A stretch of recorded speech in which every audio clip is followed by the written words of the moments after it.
Bienvenue chers téléspectateurs des canaux Congo Télévision à travers votre émission Femmes aux multiples facettes que nous recevons aujourd'hui. La principale, notre invitée que vous connaissez tous, avec elle, nous allons parler de l'actualité. L'actualité oblige et exige. Et d'autre part, nous allons parler de sujets, d'autres sujets, le projet en cours du MLC par rapport au verdict de la CPI. Avec elle, nous disons bonjour à Madame Marie-Josée Buntsana. Elle est candidate députée provinciale dans la commune délimitée. Nous saluons maman. Bonjour Madame Marie. Bonjour Mimiche. Madame Abati, désespérée par rapport aux événements? Non, au contraire, on n'est pas abattu ni désespéré, parce que quand nous disons « avec Dieu nous vaincrons », c'est là, c'est notre attachement, notre foi, et nous savons que Dieu est le maître des temps et des circonstances, et lui, quand il commence une œuvre, il la poursuit pour la terminer, donc nous sommes confiants que ça va aller. Lui-même, le président, à cette phase, lui-même, il envisage quoi par rapport à ces verdicts? Ben, nous allons interjeter l'appel. Nous allons interjeter l'appel parce que l'autre fois, quand on disait que on était en droit et que les jugements n'étaient pas irrévocables et que le sénateur Jean-Pierre Bemba était en droit, il pouvait postuler. Les autres nous avaient contredit, ils avaient dit que non, c'était fini, le jugement était déjà prononcé, mais maintenant la Cour pénale internationale les a confondus et maintenant ils ont rendu leur verdict qui n'empêche pas que nous puissions, que le sénateur Jean-Pierre Bemba, avec ses avocats, interjette l'appel. On va interjeter l'appel pour pour contester ce verdict. D'accord, Madame Buntsana, par là, on peut dire que c'est de l'injustice, de la corruption ou quoi? Comment vous pouvez expliquer cette chose-là? Non, je peux l'appeler comme ça. Non, non, ce n'est ni l'injustice ni la corruption, parce que l'appel a été introduit avant le prononcé du premier jugement, oui, du jugement principal. Donc, ce n'était que normal qu'on puisse prononcer ce verdict, mais nous sommes confiants en interjetant l'appel que le président sera lavé parce que ce verdict qui n'est subsidiaire au principal, donc n'a pas sa raison d'être et nous croyons que notre président sera lavé et acquitté. Très bien, il sera lavé et acquitté, le président national du mouvement de libération du Congo, Madame Buntsana Lukeba, essaie un peu d'expliquer à la population ces verdicts est rendu comment et essaie d'expliciter une année de prison et 300 000 € de la caution. C'est comment? Est-ce qu'il va rester toujours en prison pendant cette année-là où il sera libre? Mais il y a un mais là. Non, mais le président ne rentrera plus en prison à la CPI. Le président est libre de ses mouvements. Il est chez lui avec maman Liliane et les enfants. Il est libre d'évacuer à ses occupations. Donc ce jugement-là, ce n'est pas un jugement définitif. Donc c'est un jugement qui nous permet d'interjeter l'appel et le tribunal va se prononcer à la suite. C'est pourquoi? Ben, ce n'est pas à moi de définir le temps, ça dépend de la Cour pénale internationale, donc ils sont indépendants, donc ils font ce qu'ils veulent. Très bien, Maman Buntsana, qu'en êtes-vous avec les actions de grandes envergures que vous avez promis à la population? Qu'en est-il? Mais ce sont des actions que nous n'allons pas mener en solo. Ce sont des actions que nous allons mener avec la majorité de l'opposition, donc les autres composantes. Donc ce sont des actions communes et nous sommes en concertation et nous allons commencer. Le 29 déjà, nous aurons notre rassemblement avec tous les militants de nos partis. C'est là où les chefs de nos partis vont communiquer.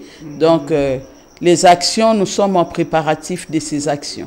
Ça sera terrible, Maman Bounsana. Ouais. C'est pour quand, on ne sait pas, mais ça viendra. Maintenant, je vous dis que c'est pour le 29 de ce mois. Très bien. Le 29 de ce mois, c'est dans quelques jours. Oui, le rassemblement populaire. Voyons voir, qui vivra verra, Madame Bounsana. Oui. Mais dernièrement, le MLC a fait une matinée politique. Est-ce que vous pouvez nous expliquer c'était quoi au fait le problème? Le but, c'était quoi? Ben, le but, c'est le président national qui devrait communiquer aux militants, les rassurer, parce que vous savez, avec tout ce qui s'est passé, avec l'injustice, et les militants étaient furieux, donc il fallait un message du chef pour les rassurer. Donc, c'était ça. C'est pourquoi on avait convoqué la matinée politique pour réfléchir un peu, voir un peu des actions à entreprendre, et seul, le MLC, et avec les amis de l'opposition. Donc, c'était cette communication qu'on devrait annoncer à nos militants. La journée s'est passée comment? Parce que chaque fois, nous savons, hein, ce n'est pas du nouveau, nous savons que chaque fois qu'il y a manifestation, soit matinée politique, il y a de casse, il y a de troubles, il y a des histoires. Mais qui casse? C'est pas nous qui cassons, c'est pas nous qui cassons parce que les autres provoquent, les autres introduisent les mauvais éléments qui viennent de chez eux. Les infiltrer. Oui, les infiltrer pour détruire, pour casser. C'est pas nous, au MLC, nous sommes très disciplinés, donc nous ne cassons rien, nous étions là, mais on nous a quand même envoyé des militaires, la police était là, nous ne savons pas pourquoi, peut-être pour nous sécuriser, mais il n'y a pas eu de casse, tout s'est bien passé. Très bien, tout s'est bien passé, c'était la matinée politique, mais malheureusement, la population attendait la communication du président national, mais malheureusement, c'était reporté. Mais oui, mais parce qu'ils avaient brouillé, il n'y avait pas la connexion, ils avaient brouillé tout le système, donc on ne pouvait pas, le président n'était pas en mesure de communiquer en direct avec la population parce que tout le système Internet était brouillé. Nos téléspectateurs disent toujours, la maman, là, Marie-Josée Bounsana, ne manque pas de raisons. Est-ce que c'était réellement ça? Ben oui, c'est ça. Mais sinon, ben, pour quelle raison qu'on n'a pas communiqué? Il n'y avait pas de raison qu'on ne puisse pas communiquer. Mais la population était déçue, hein, parce qu'ils avaient besoin... Non, la population n'était pas déçue. La maman secrétaire générale avait communiqué pour leur dire qu'ils devraient prendre patience et que le président allait communiquer plus tard. Très bien, mais nous espérons qu'il va le faire même très prochainement parce que écoutez le président national. Mais oui, il va communiquer, il va communiquer. Comme on l'appelle. Oui, Igwe national. Ok, Madame Bounsana, comment analysez-vous la menace du gouvernement de se retirer à la CPI? Essayons un peu d'analyser pourquoi seulement maintenant. Ben, quand on vous disait que ce gouvernement était complice de l'arrestation du président national, beaucoup croyaient que nous, on inventait des choses et que c'était pas correct.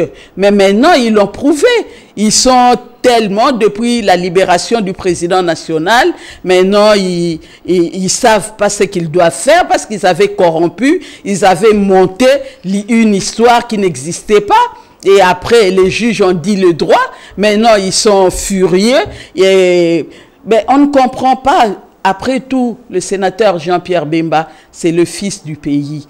Et on ne comprend pas les personnes comme ça qui nous gouvernent, qui sont des personnes méchantes, des personnes haineuses, qui ne veulent que du mal des citoyens de leur pays. Nous ne comprenons pas. Et c'est cet acharnement, parce qu'on a libéré le sénateur Jean-Pierre Bemba, pour eux, l'argent qu'ils donnaient, vous avez entendu l'autre fois le ministre de la Justice dire que Bemba en a pour longtemps, en a pour 30 ans. Donc c'est ce que eux ils avaient prévu, mais Dieu les a confondus. C'est cet acharnement qui fait que maintenant ils disent qu'ils doivent quitter la CPI. Mais nous leur demandons de se tranquilliser. Ils ne vont pas quitter la CPI parce que la CPI c'est pour tout le monde. La CPI c'est pour les États membres qui ont signé. qui ont signé l'accord. Oui. Donc, on ne peut pas quitter parce qu'il n'y a pas raison de quitter. La CPI continuera son travail. Ils sont obligés de rester, Maman Bounsana. On est obligé parce que les autres doivent aller pour remplacer le sénateur Jean-Pierre Bemba. Il y a eu tuerie au Kasaï, il y a tuerie à l'Est, à Ituri, partout, et tous ces criminels, ils doivent répondre de leurs actes.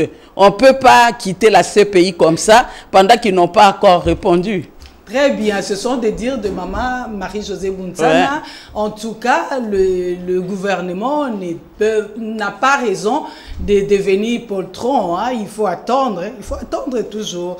Maman Bounsana, comment appréciez-vous la rencontre dernièrement des leaders de l'opposition en Bruxelles? Et pourquoi seulement ces liés-là de la Belgique? Pourquoi seulement la Belgique? Mais vous savez pourquoi pas la Belgique? Parce que ici, on interdit à d'autres de revenir dans leur pays. On a empêché le président Katumbi de revenir. Le sénateur Jean-Pierre Bemba était revenu. On l'a empêché de rentrer chez lui dans sa maison, dans la maison où il a grandi. Donc ici, ici, le cadre n'est pas approprié pour recevoir tout le monde. C'est pourquoi on a dit cette réunion doit se tenir en Belgique. Les autres ont fait les déplacements. Ils étaient à l'aise. On a tenu la réunion, et cela aussi pour démontrer à ceux-là qui disent que l'opposition n'est pas unie. Donc c'est une façon de les confondre, de leur démontrer que nous sommes réellement unis. C'est ainsi qu'ils ont fait le déplacement pour la Belgique, parce que les autres ne pouvaient pas venir ici. Mais cette réunion-là a été critiquée alors, et ça continue. Mais les ennemis du Congo, leur travail, c'est de critiquer. C'est eux qui font ça. Nous connaissons les personnes qui critiquent, mais sinon, cette réunion, quand les fils du pays se réunissent pour parler, pour réfléchir sur l'avenir de leur pays, moi, je ne vois pas pourquoi on doit le critiquer. Mais Madame Bounsana, soyons réalistes. Comment votre maison, vous la laissez pour aller parler de votre maison chez les voisins? Ça ne se fait pas, Madame Bounsana. Ben, on n'était pas dans la maison du voisin, on était dans la maison des enfants du pays qui sont à l'extérieur du pays. Ils ont des maisons là-bas. Ils n'étaient pas en dehors du cadre approprié. Mais c'est la Belgique, c'est pas le Congo. Ben oui, c'est la Belgique aussi, mais il y a l'ambassade du Congo aussi en Belgique. Ça ne veut pas dire que parce qu'eux, ils sont là-bas, ils ne peuvent pas tenir des réunions. Sinon, pourquoi l'ambassade du Congo est en Belgique? Très bonne réponse, Madame Bounsana. Est-ce que vous croyez à la candidature unique de l'opposition? Nous le croyons fermement. Et nous rassurons notre population qu'il y aura un candidat commun de l'opposition. Vraiment? Vraiment. Parmi les quatre? Parmi les restants, oui.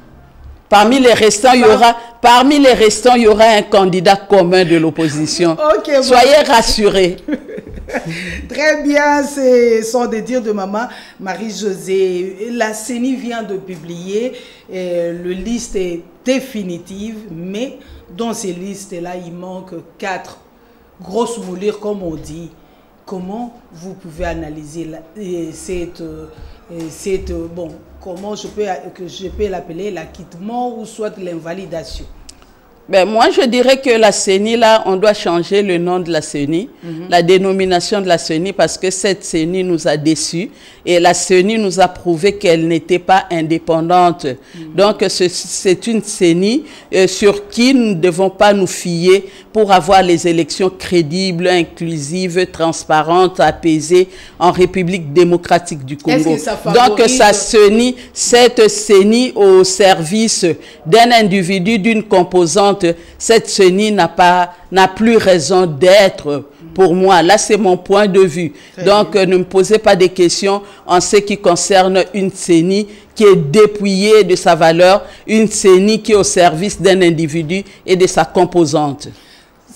C'est bien, madame, comme vous le dites, mais on est obligé parce que on a dit qu'elle est indépendante. Il y a près 17 000, hein, on peut dire, de machines qui viennent d'arriver. Est-ce que cela ne signifie pas que la CENI fait son travail? Tu sais, quand est-ce qu'on dit qu'une institution est indépendante? On est indépendante quand on reçoit les injonctions de personnes.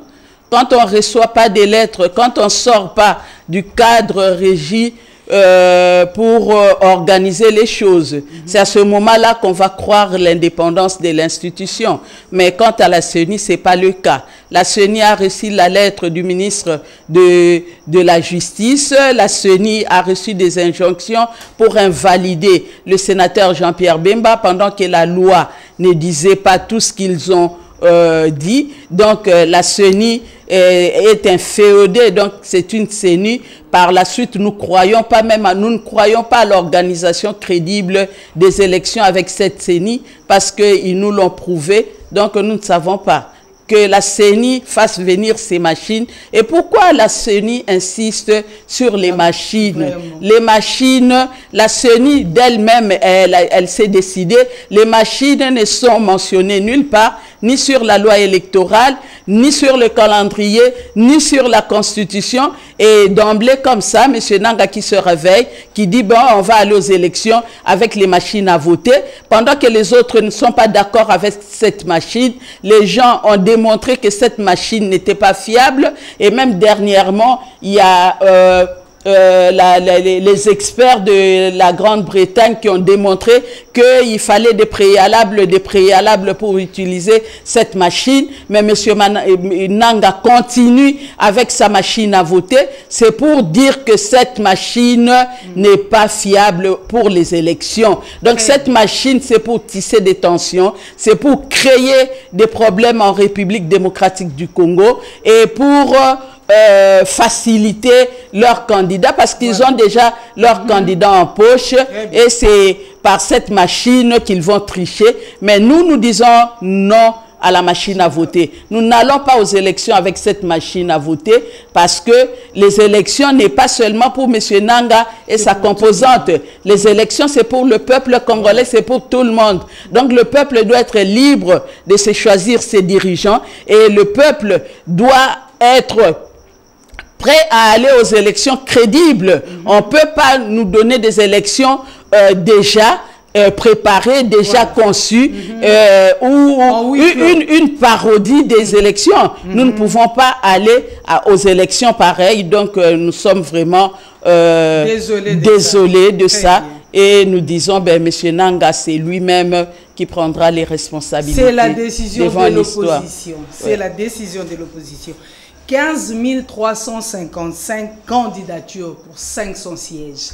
Comment vous expliquez ça, Madame Boutsada? Essayons un peu d'analyser. Et c'était pour gagner de l'argent, pour escroquer, pour 15 355, Madame. Comment vous analysez? Mais parce que, oui, mais parce que chaque parti politique, chaque regroupement devrait présenter...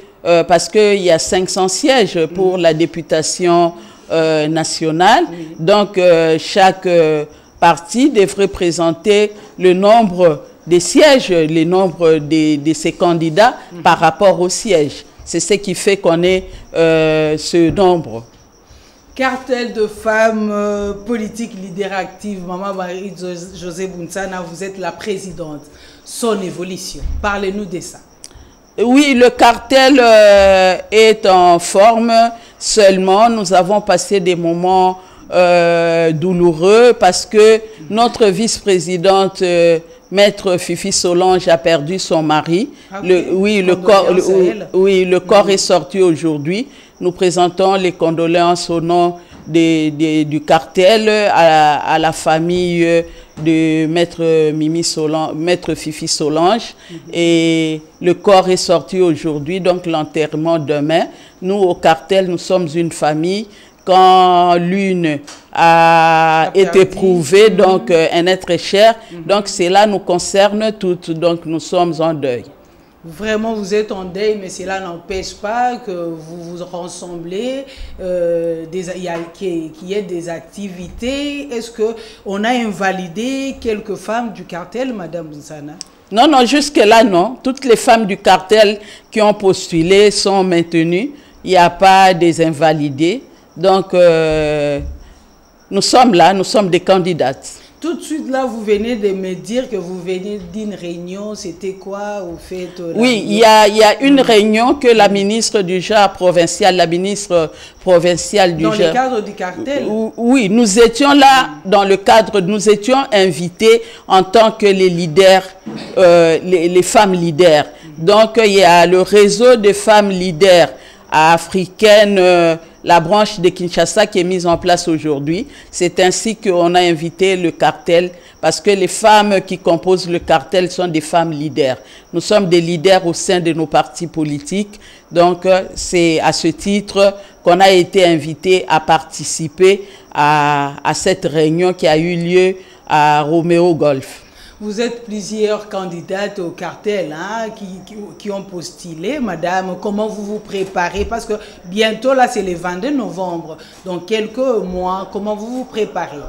Oui, je vous dirais que Madame Mimi, le cartel est composé des femmes de la majorité au pouvoir et de l'opposition, mais pour un seul objectif, la conquête du pouvoir par les femmes, pour que les femmes accèdent au poste de commandement. C'est ça notre objectif. Et nous nous y attelons pour qu'il y ait beaucoup de femmes élues, pour que les femmes accèdent au poste de commandement. Parce que la femme, c'est une mère. La femme gère avec son cœur. La femme votera des lois pour le bien de tous.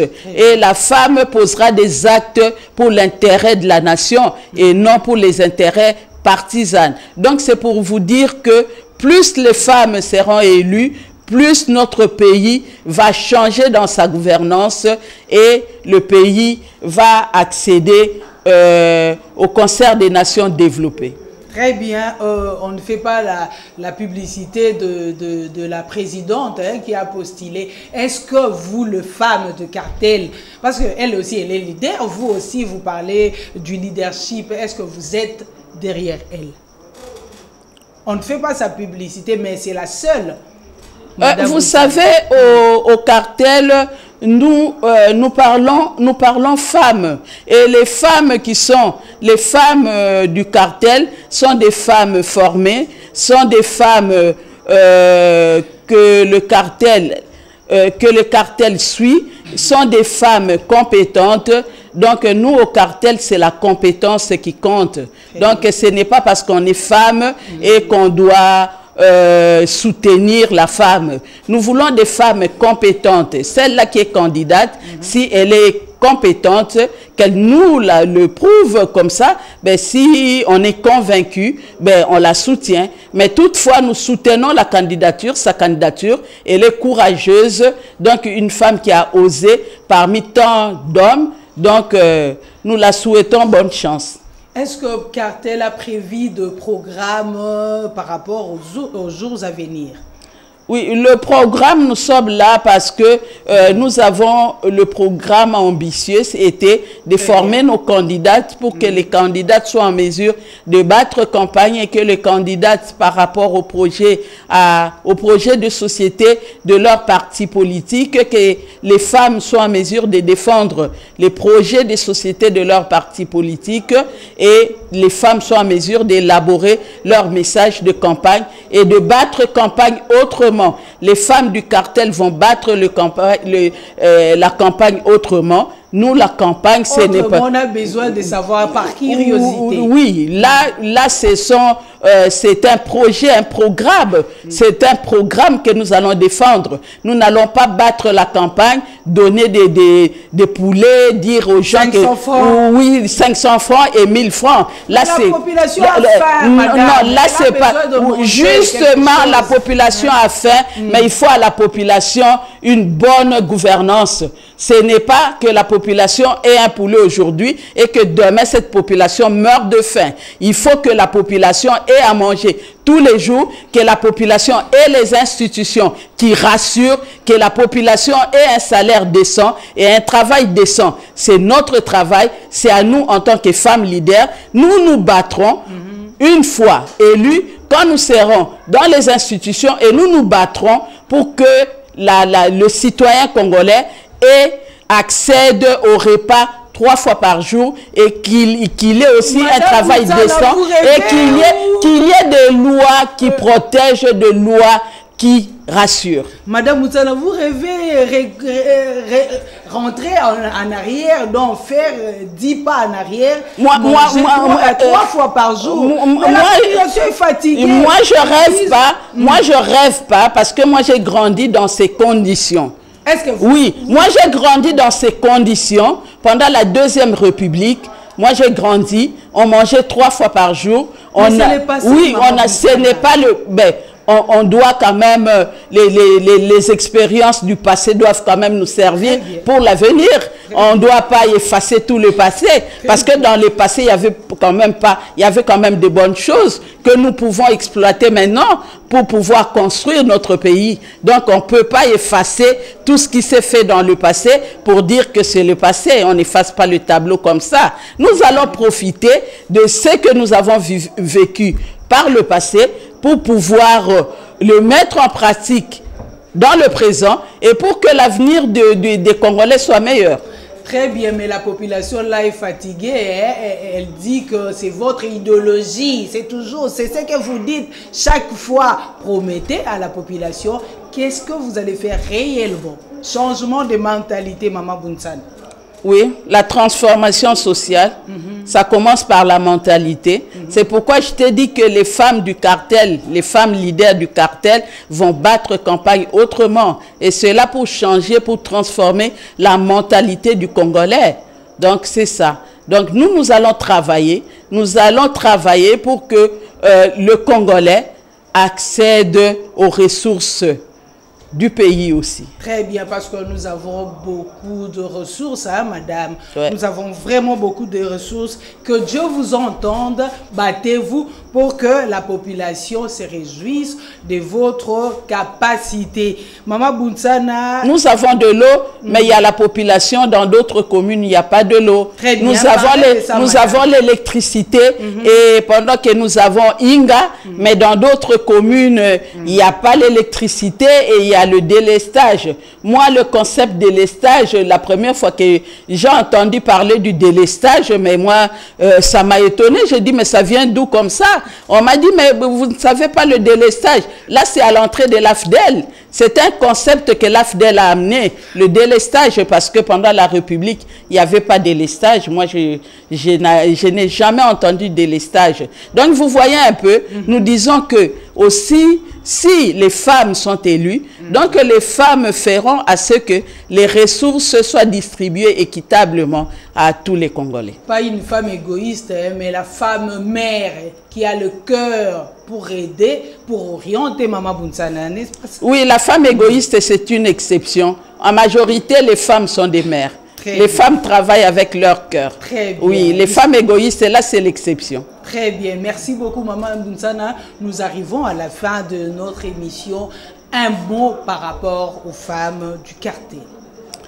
Je nous encourage, les femmes fortes, les femmes leaders, malgré que nous sommes en deuil. Demain, nous allons enterrer notre beau-frère, notre mari, le papa de notre fille, le mari de notre sœur, la vice-présidente Fifi Solange. Nous l'encourageons et nous encourageons toutes les femmes du cartel, ces femmes leaders qui ont osé postuler dans des moments difficiles, et nous sommes confiants que les électeurs vont choisir de bonnes personnes, vont choisir les femmes, parce que à chaque fois nous disons que les hommes ont échoué. Maintenant qu'on donne chance aux femmes, et les femmes vont faire la différence.